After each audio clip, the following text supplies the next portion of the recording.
Hey everybody, Amy here. So I'm back from vacation. I was gone all last week on vacation to Navarre, Florida. We went to visit my brother-in-law. I'm going to be putting up some videos of us being on the boat and things like that later on. Today what we're going to be doing is we're going to be looking at my plants so far. The tomato plants, the potatoes, the moonflowers that I planted in front of the lattice. Also, either tomorrow or Friday, we are going to be replanting the cucumber seeds. Right before I went on vacation, I had a lot of seedlings that were coming up, and when I came back, all the tops were gone. So that means something ate them, probably snails or something like that. So what my husband told me to do is we're going to put clear plastic cups on top of them once the seedling comes up to protect them. Once we came back, there was one that came up and we put a plastic cup over that. That one's doing really well, so we'll look at that. But first we're going to look at the potatoes. So here are the potatoes in the raised bed. As you can see, since the last video 2 weeks ago, they are super tall. I did get some soil and peat moss and manure yesterday. I still have some compost. Tomorrow or Friday when I make that video, we're going to actually be mixing the soil, and we're going to go ahead and fill the soil up probably to about here. And then after that, we won't put any more soil in. They'll be fine. So they're getting really tall. As you can see, they're doing very well. This is the first time that I've grown potatoes like this in a raised bed. I'm still really hoping that they're going to come out okay. Like I said, these are potatoes from the store that grew eyes and eventually started to grow the little branches off of them. As you can see, one of them here is growing some flowers, which means that it's doing really good. The last time that I attempted to grow potatoes, they never grew flowers, so that's definitely a good sign. So once we fill it up, we probably won't really be doing too much more. We'll probably just be giving it Epsom salt and earthworm castings, things like that throughout their growing season, just to help keep them with nutrients and growing good. But as we won't put any more dirt in after tomorrow, Friday. I just don't know when I'm going to do that video. And then we'll just do, checkup of how big they get. And then hopefully by probably September, October is when it should be around time to harvest, maybe even November. I'll have to do some more research. Like I said, I think it's anywhere between 5 and 8 months for potatoes. So we're doing really well on these. I'm very proud of them. Now we're going to go check out the moonflowers. So here's the moonflowers in front of the lattice. You can see they're the big ones. This one is starting to put out the flowers. This here is where it's going to start to make the vine. As you can see, this one is. I've had some of them get eaten. I did plant some more in here that sprouted in my back area, which we're going to hopefully be working on next weekend. Like I said, we'll do a little bit of videoing of that. My husband will be helping me. He doesn't like to be in videos, so we won't do much of that. But they're going to hopefully, well, they will. Once they start doing their vines, we'll vine them all up this lattice.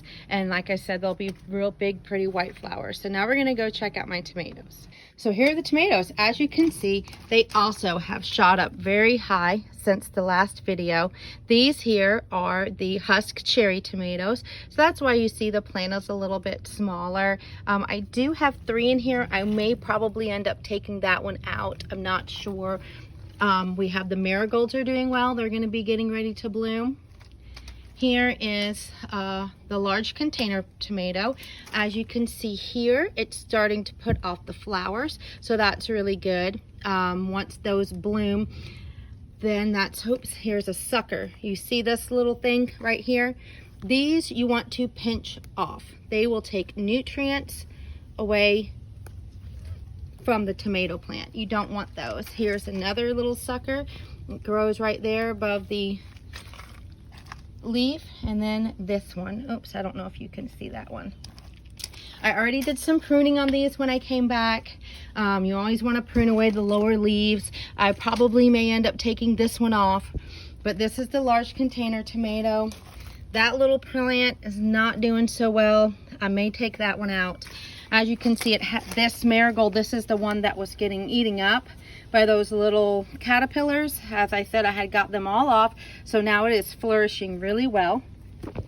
This is my very large container tomato plant. As you can see, it's put a bloom out already. The only bad thing about that bloom so far is that there's no other blooms for me to pollinate it with. I have seen all kinds of bees and bumblebees around my yard. I haven't particularly seen them come to my tomatoes. We hope that they will. That's what we hope for. But as you can see, its stalk is very, very thick, very, very strong. Oh, there's a little tiny sucker here. We'll pull that one out. There's another little sucker right there. You pull that out. You don't want that to affect it. And then I do have two other ones. I don't know how well they're going to do. This one I may end up taking out. There's my marigolds. That's the seed. That's the original plant. And that's the seed that's growing. These plants here were my daughter's that she had left over from last year. As you can see, it's putting off a new shoot. Here's the original plant there. And so they're still doing really well for making it through the freeze and everything that we had here in Southwest Georgia over the winter.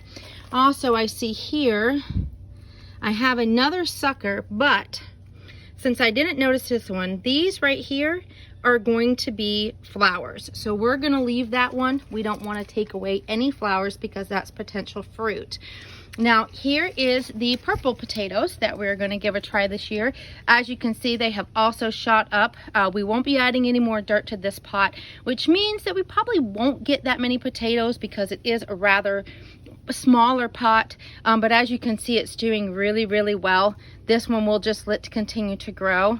Here are my garlics. We really got to get these in the ground. We'll be doing that tomorrow or Friday. As you can see, it's already growing the new garlic there. I don't want them to die.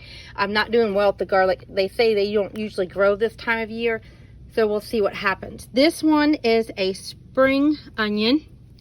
Not a spring onion, I'm sorry. It's a pearl onion that started to grow roots of one of the pearl onions I didn't use. So I did the same thing. I put it in water, let the roots get bigger, and then I planted it. So this one should do really well. We'll just let this one grow and see what it does. As you know, it'll only make one onion, but we'll see how that goes. Now we're going to go look at my other little potatoes.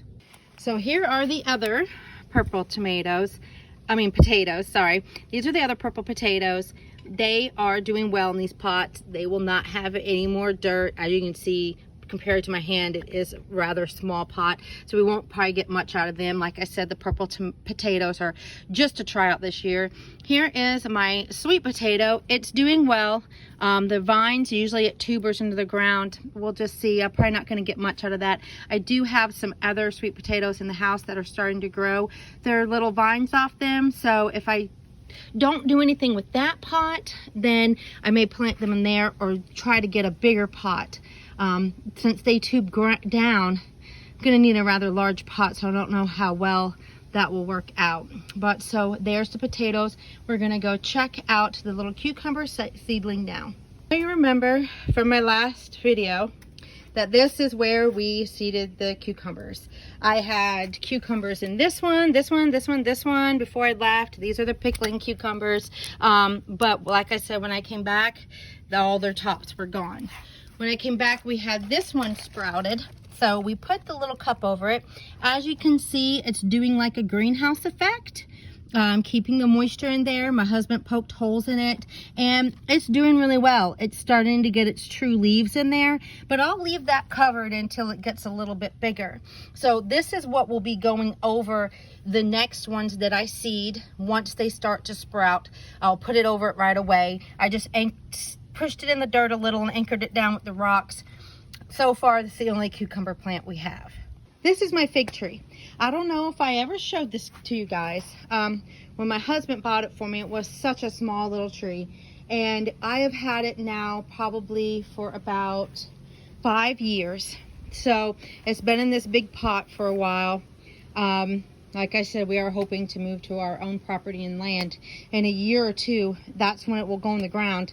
Hopefully it'll make it in the pot. They don't really make pots much bigger than that, so it's going to just have to make it through here. Once it's done doing the fruit, we are going to go ahead and fill the dirt up. As you can see, it's down kind of low to where the dirt is deteriorated away over the years. It used to be up to that where the dark and light meets. So once the figs are done, we'll go ahead and clear these rocks out and try to fluff up the soil some, add more nutrients and more soil for it to have for next year.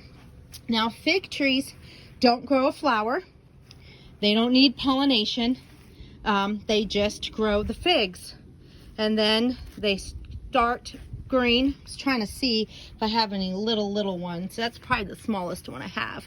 And then oh, there's a littler one. And then they just keep getting bigger and bigger.